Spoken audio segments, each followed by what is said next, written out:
আজি মোৰ এটা স্পেচিয়েল ৰেচিপি লৈ আহিছোঁ। এয়া হৈছে গঞ্জনা। গঞ্জনাৰে মই এখন আঞ্জা বনাম। সেইখন কিন্তু আঞ্জা কোনো মাছ বা আলুৰে নবনাওঁ। এটা বেলেগ স্পেচিয়েল ৰেচিপি হয় মোৰ, চাই থাকিব। এয়া গঞ্জনা, নহৰু আৰু জলকীয়া একেলগে খুন্দি দিছোঁ। এয়া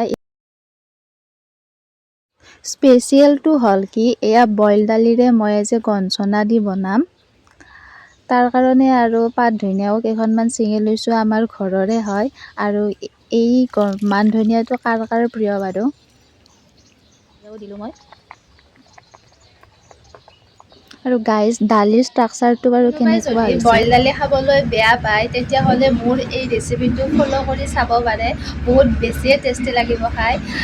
যোনে যোনে বইল বস্তু খাবলৈ বেয়া পায় আৰু বিশেষকৈ দালিখন যদি খাবলৈ বিচাৰে তেতিয়াহ'লে এনেকৈ বনাই চাব। গঞ্জনা, আদা, ৰহুন আৰু জলকীয়া তাতে একেলগে খুন্দি দিব। মোৰ তাত আচলতে আদা নাছিল আজি, তো সেইকাৰণে ৰহুনেই দিছোঁ, কিন্তু বহুত বেছিয়ে ভাল লাগিছে। গন্ধটো একেবাৰে বহুত ধুনীয়া আৰু গঞ্জনাটোত বহুত ঔষধি গুণো থকা আমি সকলোৱে জানো।